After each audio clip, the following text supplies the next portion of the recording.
Buongiorno cari amici e ben ritrovati in questo spazio in mia compagnia. Oggi proseguiamo con l'ottavo capitolo di Franz Bardon, Frabato il Mago, e vediamo come procede appunto questa storia. Vi invito prima di cominciare a iscrivervi al canale del Marietto Veneziano e di iscrivervi al mio canale se ancora non l'avete fatto. Riprendiamo dunque dalla seconda parte del capitolo 8. Dopo aver mangiato qualcosa, provò a lavorare su un rapporto che doveva spedire ad una rivista straniera, ma aveva molta difficoltà a concentrarsi perché le parole di Frabato scavavano nella sua anima come un verme nel legno ed aveva paura che alla fine il mago poteva rivelarsi aver ragione. Alle 5 i pensieri di G erano ancora occupati con Frabato.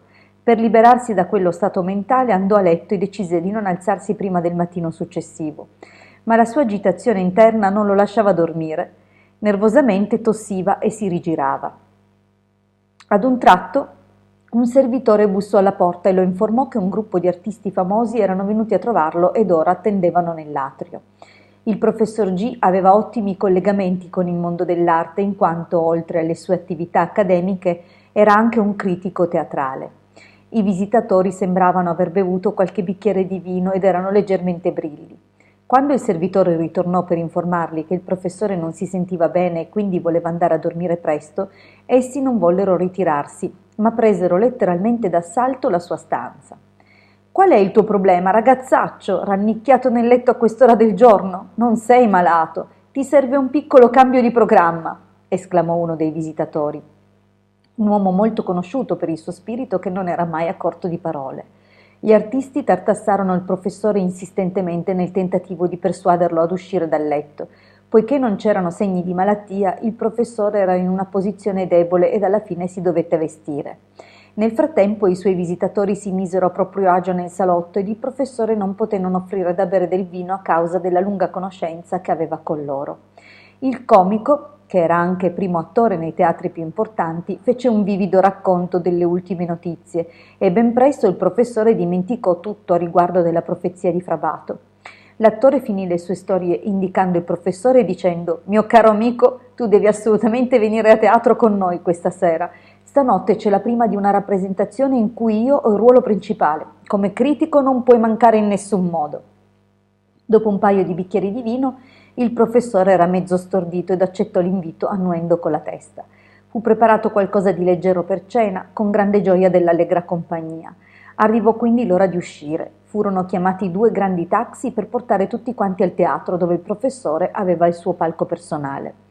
Lo spettacolo fu un gran successo ed il professore accettò e aspettò con i suoi amici nell'atrio che apparisse il protagonista.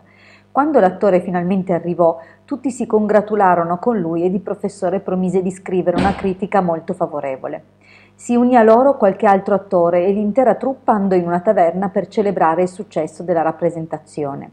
Poiché gli attori avevano un'altra esibizione il giorno dopo, la compagnia gradualmente si dissolse verso le 11:30. Il protagonista salutò il professore alla porta della taverna. «Buonanotte, perché non prendi un taxi? Arriverai a casa prima». Ma era sabato notte e le macchine erano piuttosto occupate, non si vedeva neanche un taxi.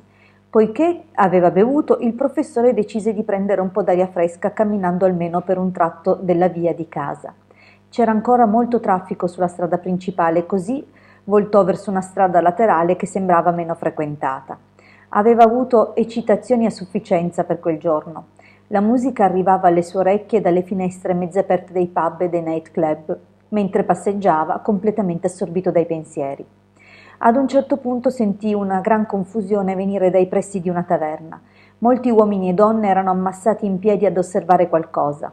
Curioso, il professore si avvicinò e vide che 2 giovani uomini, manifestatamente ubriachi, si stavano insultando e stavano iniziando a fare a pugni.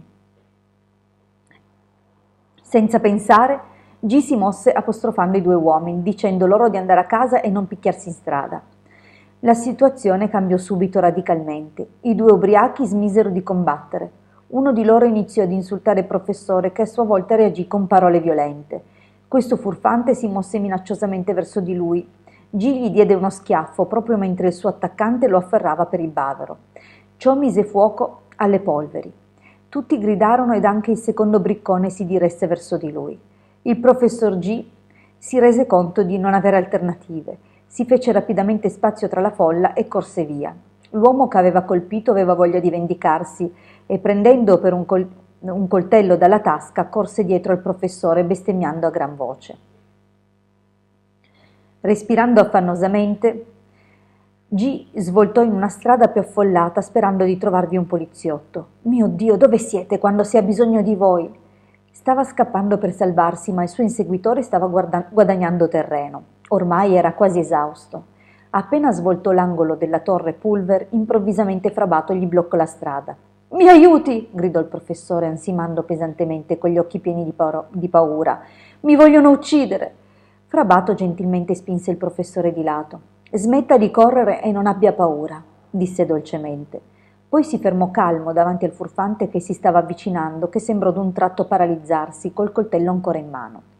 Poi si voltò, bestemmiando, e scomparve dietro l'angolo successivo. Frabato aveva cambiato la situazione a vantaggio del professore con l'uso di una formula cabalistica. Il mago si voltò verso il professore, che aveva ancora il corpo pieno di paura, anche se la testa ormai si era schiarita. Balbettando leggermente disse a Frabato: «Se non fosse arrivato lei, io non sarei un cadavere a quest'ora». Frabato gli diede una pacca sulla spalla e, guardando l'orologio, disse: «Mio caro professore, non sembra ancora che lei sia padrone del suo destino, perché altrimenti non sareste stato qui a quest'ora. Le cose sono andate come avevo predetto. Spero che sia convinto che nessuno può essere padrone del suo destino se non è ancora in grado di controllare tutte le circostanze e condurle nella direzione voluta. Ed ora avrà capito che bisogna ottenere quello che è chiamato equilibrio magico per poterlo divenire». G capì di essere stato battuto. Si scusò per essere stato uno sciocco, dando la colpa alla sua arroganza. Frabato lo condusse su una strada più affollata e lo invitò a bere una tazza di caffè per calmare i nervi.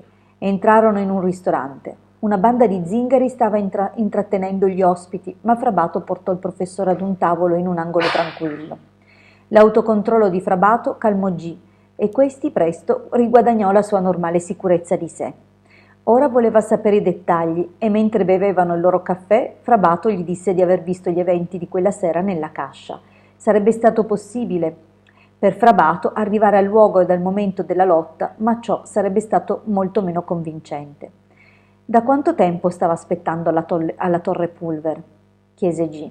«Solo 5 minuti», replicò Frabato, «perché ero capace di seguirla con i miei occhi spirituali e quindi sapevo dove incontrarla». Il professore G era pieno d'ammirazione per queste connessioni fatali. Fece a Frabato molte domande quella notte, domande a cui Frabato rispose molto dettagliatamente. Alla fine i due nottambuli si avventurarono all'esterno e, promettendo di rivedersi la sera successiva a casa di K, presero un taxi verso casa. La sera era calata, erano stati completati i preparativi per una grande festa nella villa di K. Numerosi amici e conoscenti di K, tutti interessati alle scienze occulte, si erano radunati lì. Frabato era conosciuto da molti degli ospiti per le notizie riportate sui giornali e quindi erano ansiosi di incontrarlo personalmente. K aveva già telefonato in mattinata a G per farsi aggiornare sugli eventi della notte precedente. Il professore aveva spiegato le cose sommariamente, ma aveva promesso di fare un racconto dettagliato della storia quella sera. Le macchine arrivarono una dopo l'altra portando gli invitati. L'ospite era molto onorato di essere al centro dell'attenzione di quel grande evento sociale. Si era riunita una compagnia mista di industriali, scrittori, artisti e giornalisti. Alle 7:30 K, con poche parole, diede il benvenuto ai suoi ospiti annunciando la venuta di Frabato per le 8 di sera. Chiese al suo amico G di raccontare la sua esperienza. Il professore raccontò la sua storia in modo esauriente ed impressionante, in quanto gli eventi si erano svolti in modo tale da soddisfare la profezia di Frabato. Il suo racconto della sera precedente aumentò le aspettative di tutti e molti ospiti avrebbero voluto domandare a Frabato notizie relative ai propri fatti personali. Quando alla fine il suo arrivo fu annunciato al padrone di casa, ci fu un silenzio immediato. K condusse Frabato all'interno, lo presentò brevemente e fu subito servita la cena in modo da creare un'atmosfera informale. L'ospite, che non aveva badato a spese, agli invitati fu offerta una grande selezione dei cibi migliori e delle bibite più squisite. Fra Bato aveva preso il posto d'onore a capotavola ed aveva utilizzato questa opportunità per studiare ogni invitato con discrezione. Quando la tavola fu liberata, egli aveva già un'idea dei loro pensieri più segreti, sebbene avesse dato l'impressione di non essere interessato a nessuno in particolare. Poi, poiché la parte più interessante della serata stava per iniziare, K si preoccupò che i suoi invitati potessero abusare della gentilezza di Fra Bato. Questi gli venne in aiuto e si alzò ringraziando il suo ospite per l'invito, apprezzando la sua eccellente accoglienza ed esprimendo tutto il suo compiacimento sul fatto che egli avesse così tanti amici interessati alle scienze occulte.